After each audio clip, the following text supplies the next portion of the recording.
하나님의 말씀 우리가 함께 봅니다. 하나님의 말씀은 고린도후서 2장 14절에서 17절 말씀까지입니다. 자, 찾으셨죠? 교독하겠습니다. 항상 우리를 그리스도 안에서 이기게 하시고 우리로 말미암아 각처에서 그리스도를 아는 냄새를 나타내신 하나님께 감사하노라.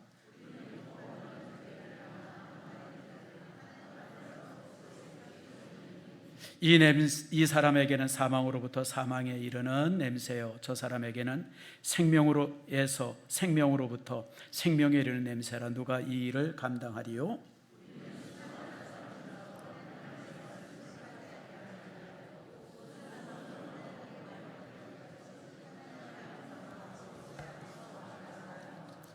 아멘. 기도합니다. 하나님 감사합니다. 주께서 사랑해 주셔서 이렇게 이제 여름의 절정, 그리고 이제 여름이 가을로 넘어가는 바로 그 시점, 아버지 주 앞에 모였습니다. 오늘 우리의 예배를 주께서 받으시고 또 말씀이 아름답게 전해지는 축복 내리워 주시옵소서. 특별히 오늘 나오지 못했지만 그러나 영상을 통해서 예배하는 귀한 손길들이 있습니다. 내일 이제 아버지 수술 받는 우리 이제 김부자 권사의 하나님 붙들어 주시고 내일 수술 잘 받으며 강건하며 정말 이 치유의 강선, 치료의 강선을 받음으로 송아지같이 뛸 수 있는 축복 주님 내리워 주시옵소서. 우리 김백수 집사님, 정직한 청년, 우리 김동희 집사님 동일하게 지금 영상으로 예배합니다. 또 외국에서 또 멀리서 지금 영상으로 예배하는 아버지 귀한 성도들이 있습니다. 그들에게도 동일한 축복을 내려주시고 동일한 은혜로 주님 함께해 주시옵소서. 오늘 시간 말씀을 나눌 때 말씀이 우리에게 힘이 되게 하시고 권세가 되게 하시고 능력 되게 해 주시옵소서. 감사드리고 예수님의 이름으로 기도드립니다. 아멘. 자, 우리 표를 한번 제창합시다. 샬롬, 샬롬. 자, 우리 옆 사람과 인사합니다. 축복합니다. 사랑합니다. 겨울, 여름 잘 지내서 축복합니다. 여러분이 더운 여름 잘 지내고 축복합니다. 자, 여러분 한번 지금 이제 제가 미션을 하나 줍니다. 바로 옆에 있는 사람한테 무슨 냄새가 나나 한번 맡아보세요. 옆에 사람이 없으면 그냥 내 냄새라도 한번 맡아보세요. 무슨 냄새 나나. 여러분 제가 왜 그러냐면요, 우리 한국 사람은 세계에서 유일하게 냄새가 없는 종족입니다. 여러분 잘 몰랐죠? 우린 당연한 줄 아는데 한국 사람들은 몸에서 냄새가, 액취가 안 납니다. 세계에서 유일한 민족입니다.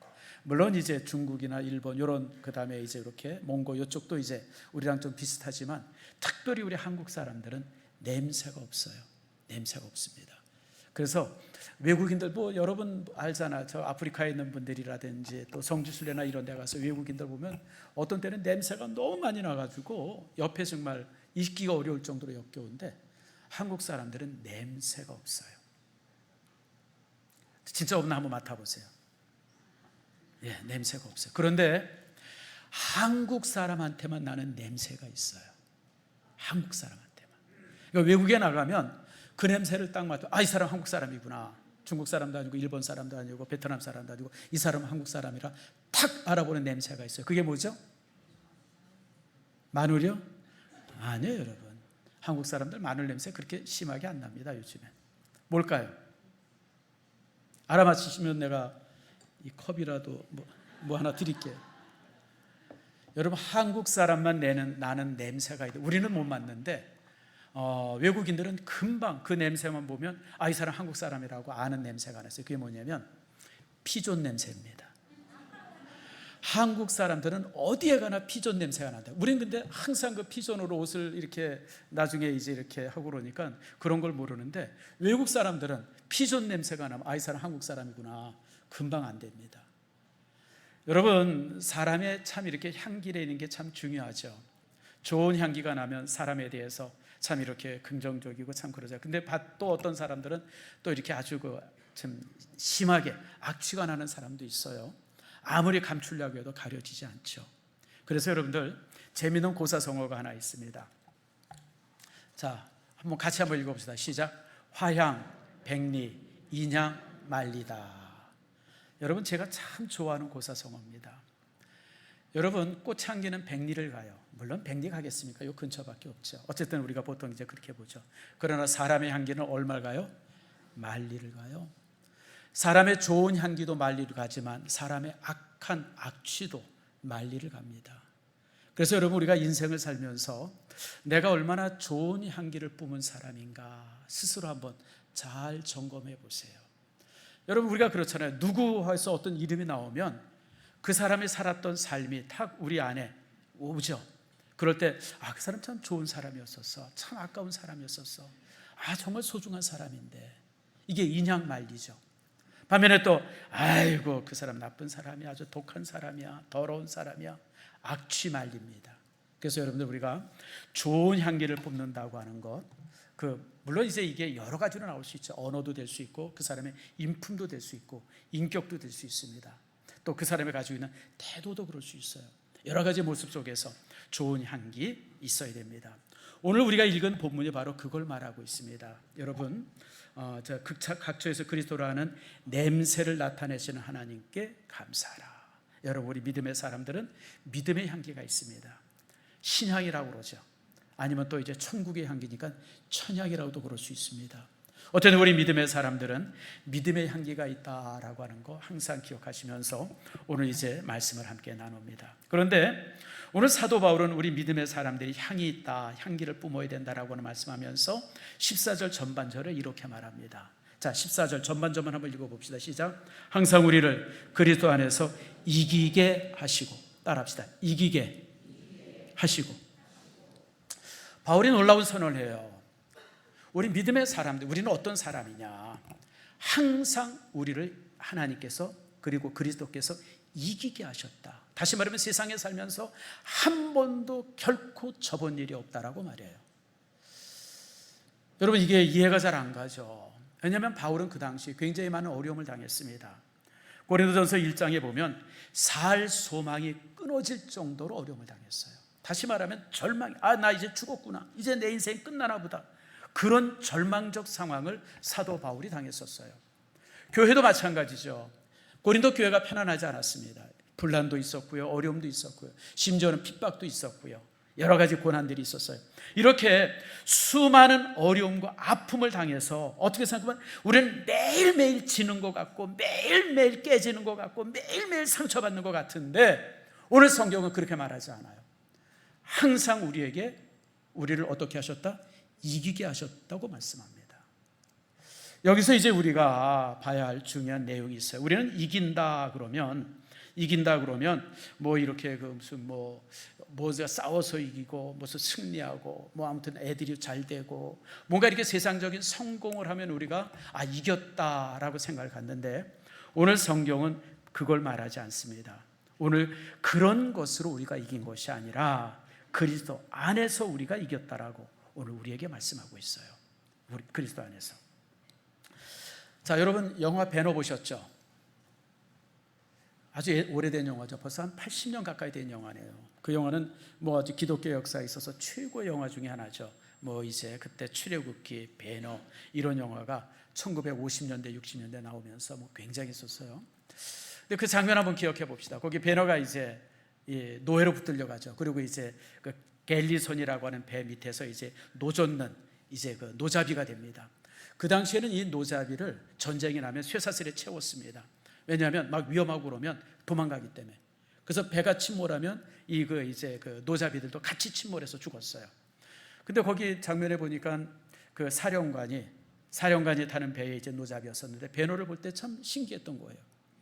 딴 사람은 2, 3년이면 다 죽었는데 이 친구는 5년, 6년이 되도록 빳빳이 살아있고 눈이 그냥 이글이글거리고, 그러니까 참 그 사령관이 볼 때마다, 배너를 볼 때마다 저놈 참 희한한 놈이다, 저 어떻게 저렇게 견디고 사나, 이제 그런 생각을 합니다. 그러다가 이제 막상 전쟁이 날 때, 그리고 막 전쟁이 막 치열해질 때 사령관이 모든 쇠사슬을 풀어주게 하죠. 그러다가 이제 그리고 싸움이 났는데 결국은 이제 사령관의 배가 깨지죠. 부서집니다. 그래서 이제 다 물에 빠져서 죽습니다. 그때 이제 배너도 이제 나무 조각 하나 붙들고 이제 간신히 사는데, 옆에서 건져내는데 누굴 건져내면 사령관을 건져내요. 그 장면 기억하십니까? 사령관이 이제 건져내서 이제 판자 위에 올라오죠. 제일 먼저 하려고 했던 게 뭐죠? 자살이에요. 패배한 장군이 이기겠다. 자살하려고 칼을 들어서 자살하려고 합니다. 그럴 때 베너가 그걸 못하게 막죠. 못하게 합니다. 막 그렇게 신강의를 하고 있을 때 저쪽에서 배가 나타나는 거예요. 보니까 무슨 배인가 봤더니 로마인들의 함선들이죠. 전투선, 전함들이었었어요.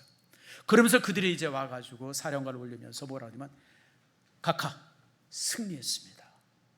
우리가 해적선을 다 부수고 적의 성군을 다 부수고 우리가 승리했습니다. 그러는 거예요.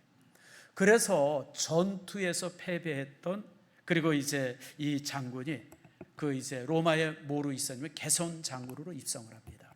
온 로마인들이 나와가지고 막 그냥 환호하고 거기에 이제 이 장군이 이제 입성하는 장면이 나와요. 자, 여기서 여러분들 중요한 게 있어요. 전투에서는 졌어요. 전투에서는 패배했어요. 그러나 전체 전쟁에서는 승리한 거예요. 바로 이제 이것이 오늘 우리가 승리했다고 하는 승리의 내용입니다. 우리가 이 땅에서 살면서 종종 힘들고 어려울 때가 참 많습니다. 삶이 팍팍하고 어렵고요, 사업도 힘들어질 때가 있고, 직장에서 이렇게 퇴출될 때도 있어요. 물질도 작고 이런저런 것 때문에 정말 힘들고 어려울 때가 있어요. 비록 우리가 이 땅에서 힘들고 어렵지만 그러나 우리는 승리하신 그리스도 안에 있는 거예요. 우리가 작은 것, 지엽적인 것에는 우리가 패배하고 넘어질 수 있어요. 그리고 그 넘어짐이 우리를 무너뜨리지 못해요.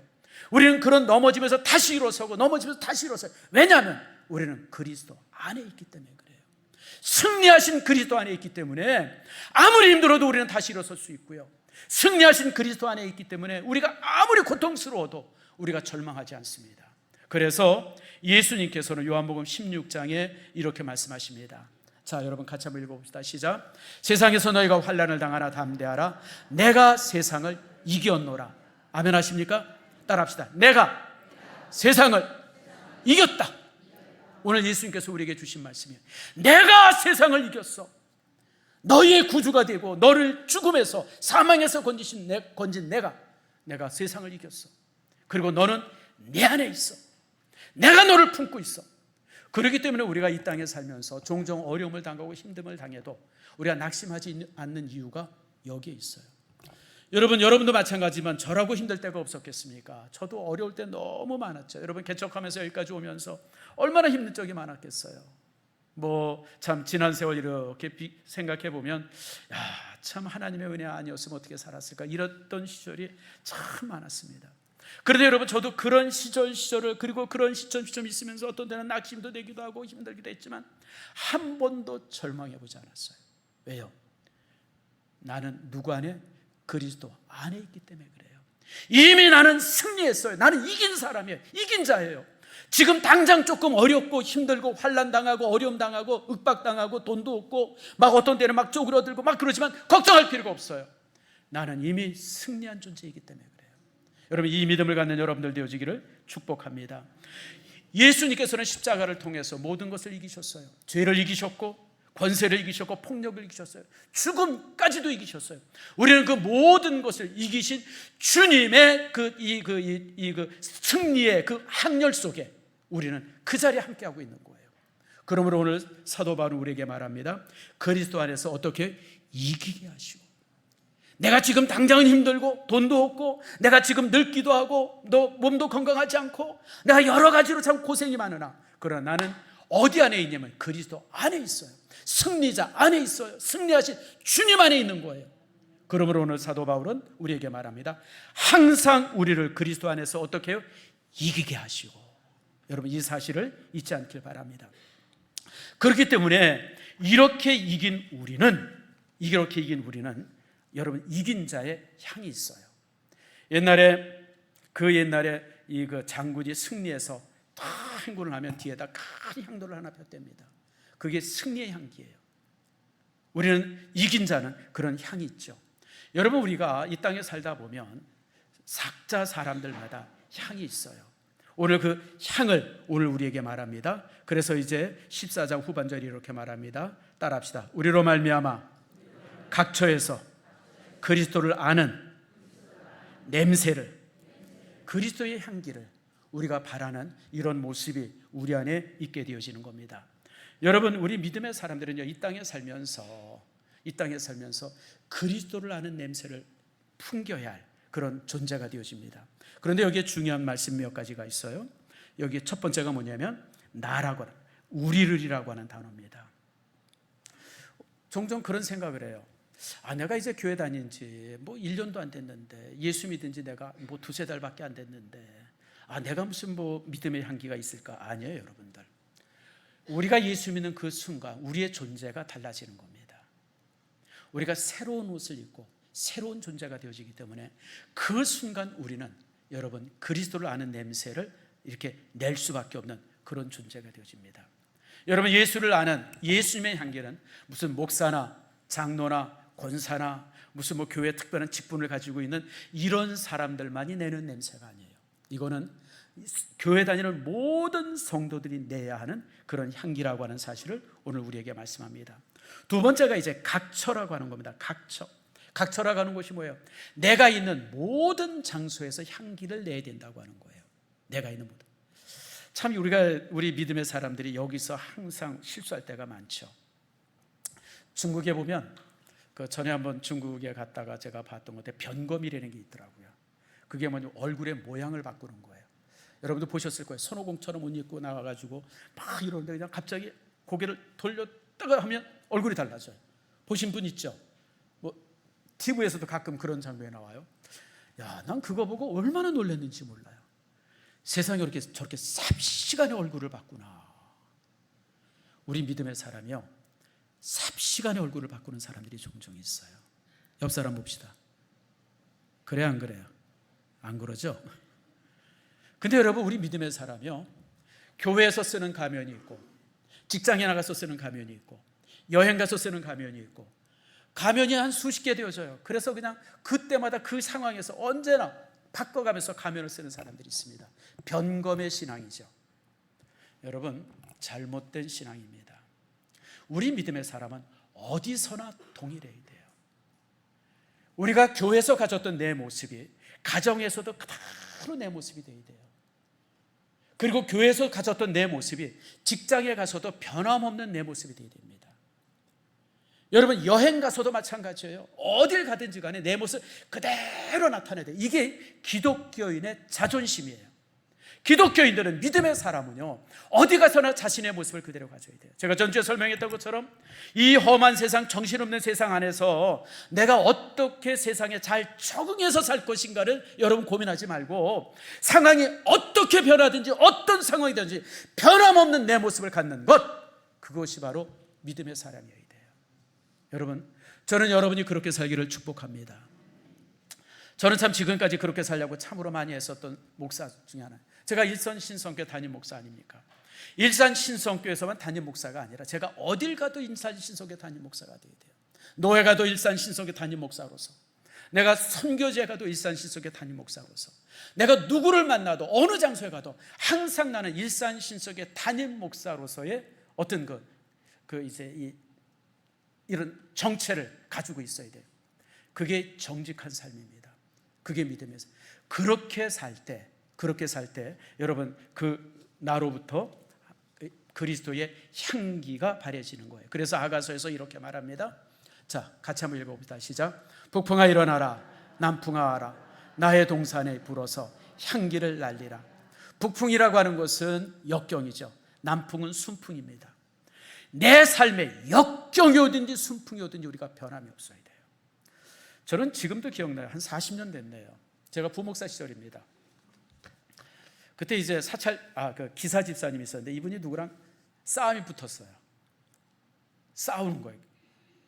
근데 싸우는데 그냥 막 욕을 하는 거예요. 그래서 내가, 집사님, 아니 집사님이 그런 욕하면 됩니까? 그러고 내가 나무를 했어요. 그랬더니 그 집사가 나를 딱 바라보더니, 목사님, 이 판에 집사가 무슨 상관이 있어요? 여러분, 어느 판에는 집사가 아니에요? 근데 우리가 그렇게 살면 안 돼요. 싸움할 때는 집사가 아니라 무슨 잡사가 됩니까? 싸움할 때도 집사여야 되고요, 다툴 때도 여러분들 우리가 갖는 정체를 잃어서는 안 돼요. 그게 신앙인이에요. 그래서 오늘 본문에 각처에서라고 말씀하고 있습니다. 사랑하는 성도 여러분, 저는 여러분들이 어디서나 동일한 모습이 되기를 축복합니다. 교회에서 가졌던 지금의 이 모습, 이게 가정 안에서 그대로 보여지고, 그리고 여기서 가졌던 이 모습이 친구를 만날 때도 그대로 드러나야 돼요. 그래서 우리는 어디서나 어떤 모습에, 어떤 상황에나 어떤 역경이 있든지 간에 변함없는 내 모습을 가져야 됩니다. 그럴 때 우리를 통해서 여러분 그리스도의 향기가 바래집니다. 특별히 오늘 본문의 말씀에 보니까 그리스도의 향기라고 말합니다. 여러분, 향기라고 하는 것이 잘 아는 것처럼 향기 자체는 여러분 이 형체가 없어요. 향기의 형체를 보신 분 있어요? 무슨 장미꽃 향기는 빨갛게 생기고 백합 향기는 하얗게 생기고 그런 거 봤어요? 그런 거 없습니다, 여러분들.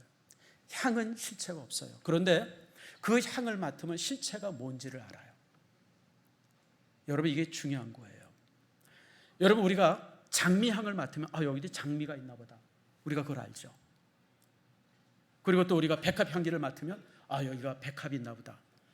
또 여러분, 좋은 커피 냄새를 맡으면 여기 어디 카페가 있나 보네, 우리가 알잖아요. 다시 말하면 우리 그리스도인이 가지고 있는 삶의 향기는 나를 보여주는 게 아니라, 정병가비를 보여주는 게 아니라 그리스도를 보여줘야 돼요.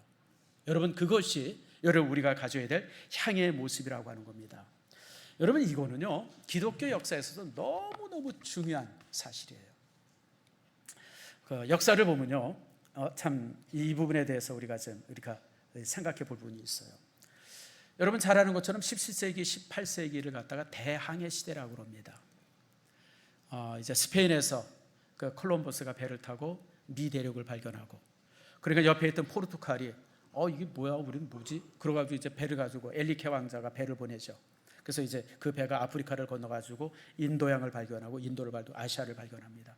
그러면서 이제 영국, 이 포르투갈과 스페인이 그걸 통해서 엄청나게 부를 쌓는 걸 보니까 네덜란드에서 또 이제 영국에서 독일에서 심지어는 뭐 프랑스에서 뭐 이태리에서 그냥 수많은 배들이 그냥 온 세계를, 그래서 그 시대를 갖다가 대항해 시대라 그래요. 그런데 세계사에서는 대항해 시대라고 얘기하지만 교회에서는 그 시대를 선교의 시대라고 말합니다. 그때부터 선교가 시작이 돼요. 다시 말하면 스페인의 함선이라든지 포르투갈 함선들, 또 영국 함선들, 또 이제 프랑스 함선들이 타면 항상 모든 배에 누가 탔냐면 선교사가 탔어요. 신부가 1명, 2명이 탔습니다. 그래서 배에서 내리면 제일 먼저 누가 내렸냐면 신부가 내려서 저기 스페인 국기를 꽂고 포르투갈 국기를 꽂고 영국 국기를 꽂고 뭐 이제 그런 식으로 이제 이 선교가 되어졌어요. 선교의 시대죠. 그런데 여러분, 이 선교의 시대 때 명함이 있습니다. 자, 예를 들면 이런 거예요. 옆 나라 중국에 그 이제 위화단 사건이라는 것이 생깁니다. 위화단 사건이 뭐냐면 중국의 무술인들 있죠. 황비용 같은 뭐 칼 쓰고 뭐 이런 무술인들이 반란을 일으켜가지고 선교사들을 다 죽입니다. 그때 죽은 선교사들의 숫자가 3만 명이 넘고요. 성도들의 3천 명이 넘고 성도들이 3만 명 넘게 학살당합니다. 그것도 정부가 아니라 누가 죽이냐면 백성들이 죽입니다. 백성들이. 이게 이제 그 유명한 위화단 사건이에요. 왜냐하면 선교사들이 오는데 누구랑 같이 오냐면 군인들랑 같이 오는 거예요. 그리고 그 군인들 오는데 맨 앞에 선교사들이 다 서 있는 거예요. 그러니까 백성들이 바라볼 때 저 선교사들은 영국의 앞잡이고 스페인의 앞잡이고 포르투갈의 앞잡이고 프랑스의 앞잡이인 거예요. 제국주의 앞잡이인 겁니다. 그러니까 이 사람들이 일어나가지고 그냥 그 사람들을 다 잡아 죽인 거예요. 그게 그 위화단 사건입니다. 근데 우리나라는 그러지 않았죠. 우리나라에 1985년에 알렌 선교사가 오고 또 그 다음 해에 언도도 아펜젤로 선교사가 오고, 우리나라는 평신도 선교사가 먼저 왔어요. 그리고 다음에 이제 목회자 선교사가 왔어요. 근데 그들이 와가지고 그들이 어떻게 했냐면 가난한 백성들, 못 배운 백성들과 함께 했어요. 가난한 백성들을 위해서 병원을 세우고 못 배운 사람들을 위해서 학교를 세우고, 그들이 아픔을 당할 때 함께하고, 또 대한민국의 조선의 옷을 입고 가 쓰고 또 도포 입고 그러면서 나가서 전도하고 다니고 함께 했어요. 일제시대 때는 백성들과 함께 했습니다. 그래서 사람들이 고난당하면 그 고난에 함께 했고, 함께 그 감옥에 갔고, 함께 추방당하고 모든 일에 함께 했어요. 그런 조선 사람들이 선교사를 바라볼 때 복음을 본 게 아니라 그들의 삶을 본 거예요. 그러면서 그 어렵고 힘들 때에 그 모든 백성들이 교회로 모이기 시작했던 겁니다. 그래서 지금 한국교회가 그렇게 놀랍게 성장한 겁니다. 여러분, 복음이 전해질 때 사람들은 복음을 듣지 않습니다. 자, 보세요. 여러분, 생각해 보세요. 어떤 멀쩡한 사람이, 내가 이제 예수 안 믿을 텐데 어떤 사람이 나한테 딱 오더니 예수 그리스도를 믿으세요, 예수님이 당신을 구원했습니다. 그럼 제가 뭐라 그럴 거예요? 이놈 미쳤나? 여러분, 당연히 그러죠. 내가 예수가 누군지, 구원이 뭔지, 회개가 뭔지 내가 어떻게 알겠어요? 복음이 전해질 때는 사람들은 복음의 내용에 관심이 없습니다. 복음을 전하는 자의 삶에 관심이 있어요. 저는 우리나라에서 파송된 선교사들을 참 제가 좋아하는 이유 중에 하나가, 대부분 이들이 고난받는 장소 안에 들어가 있어요. 여러분, 제가 작년에 보여드렸던 필리핀, 정말 이제 사람들한테 버림받은 그 지역에, 그 세계 3대 쓰레기장이라고 하는 그 지역 가운데 정말 저 같은 사람은 들어갈 때 냄새도 맡을 수 없는, 그냥 이렇게 어디다 발을 떼어야 될지 막 그런 곳에 교회를 세우고 선교사들이 그곳에 사역하는 거예요. 난민들이 모여있는 곳에, 그리고 또 산족들이 모여있는 곳에 이제 2주 있으면 김철구 선교사가 오는데, 김철구 선교사가 했던 그 사역지도 동일해요. 산족이 내려왔는데 이 산족들은 주민등록증도 없죠, 신분증도 없죠. 그러니까 애들이 학교를 못 가는 거예요. 여러분, 무슨 뭐가 있어야 학교를 가죠. 그러니까 그 아이들이 매일 그냥 거리에서 노는 거예요. 그 아이들을 모아가지고 시작한 것이 유치원이에요.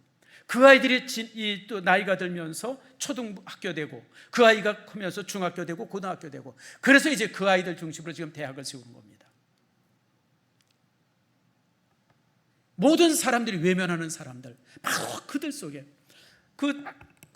올 초에 이제 우리 오장님이랑 같이 가서 봤는데, 대부분의 선교사들이 모여 사는 지역이 있어요. 안전 가옥 같은 지역이 있습니다. 그러니까 이 학교 주변에 그 교수들 숙소, 거기가 안전 지역이에요. 그 다음에 이제 산 꼭대기 그 구릉 지역에 또 이제 선교사들만 모여 있는 지역이 있습니다. 혹시 폭동이 일어나거나 문제가 생길 때마다 이제 이렇게 피할 수 있는 그런 장소, 거기서 모여 살아요. 근데 김철구 선교사는 그들과 함께 살아요. 그들의 동네 속에, 그들 속에서 그들과 함께 사역하고, 그러니까 수없이 많은 사람들이 주변에 함께 하는 거예요. 사람들은 복음의 내용을 보는 게 아니라 복음의 냄새를 소중히 여깁니다. 여러분, 우리도 마찬가지죠. 우리가 이 땅에서 살면서 우리가 뭔가 사람들을 설득하려고 그러고 사람들에게 설교하고, 아니에요. 여러분들, 사람들은요 우리들의 냄새를 맡아요. 우리들이 삶에서 풍겨내는 그 향기를 맡습니다. 그거를 보고 그 냄새를 맡고 그가 함께 교회에 함께 하는 겁니다. 그러면서 그들의 냄새가, 그들의 향기가 세상을 바꾸죠. 우리나라도 그랬죠. 복음이 들어와서 세상을 바꾸고, 지금 그 바뀌어진 세상 안에 지금 우리가 사는 겁니다. 사람들은요 칼과 권력으로 세상을 바꾸려고 합니다. 많은 정치 지도자들이 그렇게 해요. 여러분, 모태똥이 했던 유명한 얘기 있지 않습니까? 정의는 총구에서 나온다. 옳고 그름이 정의가 아니라 총구가 정의라는 거예요. 총구, 무력이 정의라는 거예요. 이게 얼마나 무서운 말이에요. 결국 그런 생각을 가지고 세상을 처음 이렇게 나름대로 유토피아로 만들겠다고 했던 사람들, 여러분, 그런 사람들은 세상을 지옥으로 만듭니다. 여러분 보세요. 20세기 들어서 가지고 이 세상을 천국으로 만들겠다고 했던 수없이 많은 독재가들, 세상을 지옥으로 만들었잖아요. 무솔리니가 그랬죠, 히틀러가 그랬죠, 스탈린이 그랬죠, 모태똥이 그랬죠, 북한의 김정일이가 그랬죠, 그 쿠바의 카스트로가 그랬죠, 뭐 차베스가 그랬죠. 이런 사람들이 세상을 천국으로, 힘으로 천국으로 만들겠다는 사람인데, 여러분, 그들이 세상을 지옥으로 만듭니다. 그러나 복음은 세상을 바꿉니다. 여러분, 로마라고 하는 나라, 2000년 전에 로마는 무서운 나라였었어요. 검투사, 우리는 오락거리를, TV에서 오락거리를 쳤잖아요. 근데 그 당시에 오락거리는 뭐냐면 경기장에서 사람들을 칼 들고 서로 싸우게 했어요. 그리고 죽고 그냥 거기서 그냥 피 흘리고 팔다리 잘리는 거 보고 막 박수치고 환호하고, 얼마나 잔인해요. 여러분, 로마인들의 오락은요 말할 수 없이 잔인했어요. 그 다음에 애들을 나는 갖다 버렸어요. 애들을 키우기 좀 어렵고 힘들다, 조금 애가 조금 뭔가 이렇게 불편한 게 있다 그러면 길에 갖다 버렸어요. 또 버리면 또 이제 그 주스러 다니는 사람이 있어요. 왜냐하면 키워서 노예 삼으려고. 성윤리요, 지금 성윤리가 엉망이다 그러는데 여러분 2000년 전에 로마는 말할 수도 없었어요. 여러분들 뭐 남자가 첩 가지고 여자가 첩 갖는 건 유도 아니고요. 노예는 다 여자 노예들은 다 성노예자였었고요. 그냥 사실 뭐 인간이 사는 것 같지 않게 살았던 게 그 시대예요. 근데 그 시대를 바꾼 게 뭡니까? 복음이 바꿨어요. 신앙인들이 들어가면서 그들이 세상을 바꿉니다. 그들이 무슨 뭐 피켓을 들고 나가서 무슨 뭐 걸기 대회하고 그래서 바꾼 게 아니에요. 길에 버려진 사람 그들이 안아다가 치료해주고, 죽어가는 사람 옆에서 그 죽음을 바라보고, 또 죽은 사람들 그들을 이제 묘지에 묻어주고, 가난한 사람들 찾아서 그들에게 먹을 것을 가져주고, 여러분 자신들도 힘들고 고통스럽지만 버림받은 자들을 위해서 그렇게 용서하고 사랑했을 때 그들의 삶이 결국 로마를 바꿉니다. 로마는 그렇게 만들어진 거예요. 여러분 역사를 보면요, 역사에 가장 큰 미스테리가 하나 있어요. 그게 바로 바이킹입니다. 여러분 너무 잘 알죠? 바이킹 영화 나오면 얼마나 신납니까? 저도 바이킹 영화를 되게 재밌게 봅니다. 근데 여러분 바이킹은요 말할 수 없이 잔인한 사람이에요. 조그만 쪽배 타고 다니다가 어이 저기 마을 있다, 저기 집 있다, 성 있다 그러면 그냥 삽시간에 쳐들어가서 초토화시키고 사람 죽이고 물건 뺏어오고 노예로.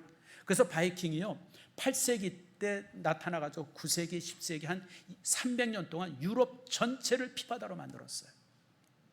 뭐 유럽의 전체, 그 다음에 무슨 뭐 이 그 지중해, 심지어는 저 이 카스피해까지 가고, 또 이제 여러분 그들이 아프리카까지 가가지고 아프리카도 이렇게 횡단하고, 심지어는 그들이 아메리카까지 가가지고요. 지금 미국에도 보면 바이킹에 의해서 세워졌던 그런 그 이제 요새들이 아직도 남아 있습니다. 콜럼버스가 제일 먼저 갔다 그러는데 아니에요, 여러분. 바이킹이 제일 먼저 갔어요. 그런데 그런 그들이 10세기가 지나면서 11세기가 될 때 그냥 싹 사라집니다. 거짓말같이 사라졌어요. 이유가 뭔지 아세요? 노예들 때문에 사라졌어요. 그들이 사람들을 잡아다 노예로 팔았거든요. 남자들은 이제 노동하는 노예로 팔았고요. 여자들 이렇게 잡아와가지고 자기 첩으로 삼았어요.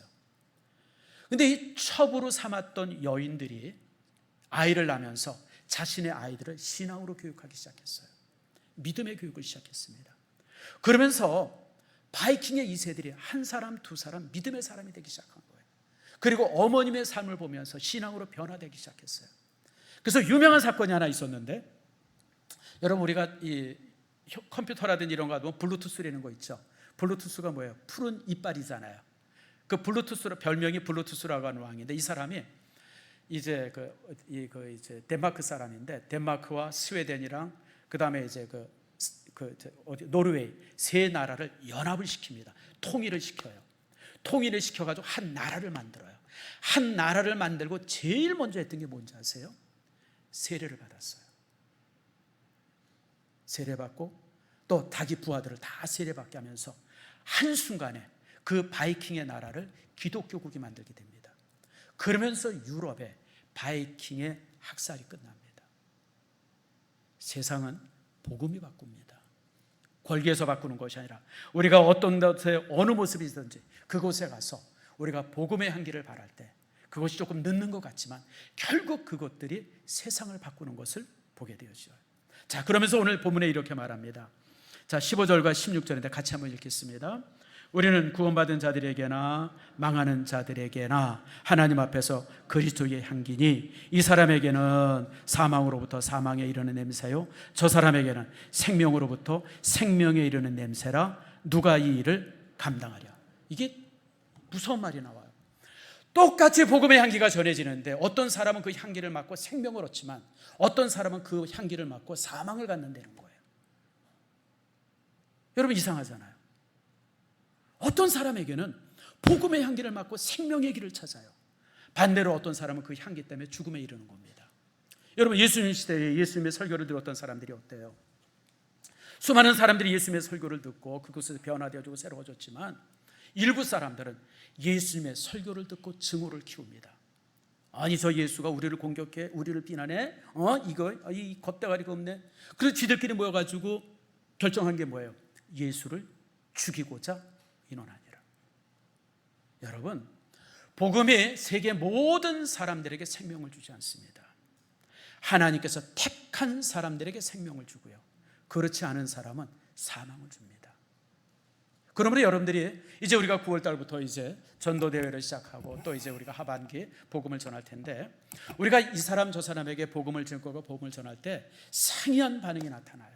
물론 무관심한 사람도 있을 수 있죠. 아직 이제 변화가 없는 사람이 있어요. 근데 어떤 사람은 아주 극렬하게 반대하는 사람이 있어요. 따라합시다. 당연하다. 당연해요. 그거 아주 상처받지 마세요. 내가 뭐 잘못했나? 내가 뭐 잘못 전했나? 내가 아니에요, 여러분들. 사망에 이르기 때문에 그래요. 반면에 또 복음을 듣고 말씀을 듣고 선뜻 교회 출석하면서 함께하는 사람들이 있어요. 여러분, 복음이 생명을 주는 사람이에요. 여러분, 이거는 여러분 벌들이 그렇잖아요. 똑같은 꽃인데요, 벌들은 그냥 거기에 타닥타닥 붙는데, 한번 물어봅시다. 장미꽃에 똥파리 오는 거 보셨어요? 장미꽃에 송장벌레 오는 거 봤어요? 장미꽃에 쇠파리 오는 거 봤습니까? 아니에요. 그런 것들은 소똥, 개똥 한 똥 껴붙어요, 여러분들. 똑같은 겁니다. 여러분, 하나님께서 주시는 말씀이, 하나님께 주신 말씀이 우리가 믿음의 사람으로 살 때 우리의 모습, 우리의 향기를 받고 생명을 갖는 사람이 있지만 전혀 그렇지 않은 사람도 있는 게 이상하지 않다라고 하는 것을 말씀하는 거예요. 그리고 이제 마지막으로 이렇게 우리를 향해서 경고합니다. 17절입니다. 같이 한번 읽겠습니다. 시작. 우리는 수많은 사람들처럼 하나님의 말씀을 혼잡하게 하지 아니하고 곧 순전함으로 하나님께 받은 것 같이 하나님 앞에서와 그리스도 안에서 말하노라. 다시 말하면 복음을 혼잡하게 하지 말라는 거예요. 향기를 혼잡하게 하지 말라는 거예요. 향기는 그 향기 그대로 놔둬야지 향기에다가 이것저것 섞지 말라는 겁니다. 여기 혼잡이라고 하는 말은 섞다라고 하는 뜻이에요. 옛날에 2000년 전에 사람들이 포도주를 갖다 팔 때 돈을 많이 벌려면 거기다 뭘 섞었겠어요? 물을 섞었어요. 물을. 그게 이제 혼잡이에요. 복음은 선명한 복음이어야지 복음이 섞여서는 안 된다는 거예요. 여러분, 우리가 이제 시대가 바뀌면서 이렇게 우리가 이런 부분에 대해서 고민할 때가 종종 많이 있어요. 청년들을 교회 오기 위해서, 청년들을 위해서 교회에서 막 유행가 부르고 말입니다. 이제 그 다음에 또 뭐죠? 또 뭐 이제 사람들을 교회 오게 하기 위해서 뭐 열린 예배라고 해서 막 그러고, 뭐 목사가 설교 시간에 그냥 막 유행가 부르고, 뭐 불신자들이 이제 교회 와서 이렇게 이게 이제 일종의 혼잡함이죠. 그러나 여러분들, 그 혼잡함이 한순간에 일순간의 유익은 가져다 주는데 그것 때문에 교회는 무너집니다. 대표적인 게 하나 있어요. 여러분들, 그 영국이 19세기 영국의 가장 교회에 반대되는 세력이 두 가지가 일어납니다. 하나가 공산주의고요, 하나가 다윈주의입니다. 다윈이 영국 사람입니다. 그래서 이제 다윈이 이제 그 진화론이라고 하는 걸 만들고, 그 다음에 이제 칼 막스가 원래는 독일 사람인데 독일에서 추방이 돼가지고 프랑스에 있다가 또 프랑스에서 추방돼가지고 영국에 왔어요. 그래서 영국에서 이제 자본론이라고 하는 책을 완성합니다. 근데 이제 영국 교회가 고민이 많았어요. 이 다윈주의랑 공산주의를 어떻게 해야 되느냐 고민을 하다가 영국 교회가 어떻게 하냐면 그들을 우리 교회랑 조금 이렇게 연합하게 좀 섞어서 그렇게 하자. 그래서 이제 다윈주의로 교회가 받아들여요. 심지어는 여러분, 웨스트민스터 사원에 다윈이 묻힙니다. 영국의 가장 위대한 신앙인들만 묻히는 그 사원 지하에 누가 묻히냐면 다윈이 묻혀요. 가장 적그리스도적인데 온 세계가 놀라는 거야. 아니 어떻게 다윈 같은 사람을 교회에다 묻을 수 있느냐. 하나님을 거절하고 반대하던 사람인데. 근데 영국의 교회 지도자들이, 성공의 지도자들이죠, 아니야, 교회랑 우리 신앙이랑 다윈주의 이 진화론을 조금 이렇게 섞을 수 있어. 뭐 이런 모습이 된 거예요. 결국 그 결과가 뭐예요? 지금 영국입니다. 영국은 교회가 완전히 무너졌습니다. 여러분, 영국 가서 보면요, 문 닫은 교회가 거의 한 60, 70%가 넘고요. 그리고 어떤 교회는 술집으로 팔리고요, 서커스 공연장도 되고요. 심지어는 영국의 어떤 교회는요, 무슬림들의 회당으로 팔려가지고 지금 거기서 이 교회에서 지금 회당 무슬림들이 모여서 예배드리고 있어요. 따라합시다. 섞이면 망한다. 여러분, 교회가 조금 성장하기 위해서, 커가기 위해서 뭔가 이렇게 이런저런 모습 속에서 세상과 모두 적응하려고 애랬어요. 여러분, 제가 누누이 말씀드립니다. 전주에도 말씀드렸던 거예요. 우리는 적응하려고 하면 안 돼요. 어떤 상황이 오든지 간에 분명한 선명함이 있어야 돼요. 내가 그들과 적응해서 사는 존재가 아니라 나는 그런 혼란함 속에서도 그리스도인답게 살겠다고 하는 선명함이 있어야 돼요. 세상이 아무리 바뀌고 아무리 많이 발달되고 뭐 이런 거 저런 거 있을지라도 오직 구원자는 예수 그리스도 한 분밖에 없고 그분의 보혈이 우리의 죄를 사한다고 하는 분명한 확신, 분명한 선언, 이것이 교회를 지탱해 주는 유일한 힘이라고 하는 사실을 잊지 않길 바랍니다. 그래서 오늘 본문에 혼잡하게 하지 말라고 오늘 우리를 향해서 경고합니다. 사랑하는 성도 여러분, 말씀을 맺습니다. 여러분, 향기는요 억지로 나지 않습니다. 향기는 저절로 납니다. 그리고 내 옆에 있는 사람들에게 내 향기를 맡으라고 코에다 디밀지 않습니다. 그냥 서 있으면 됩니다.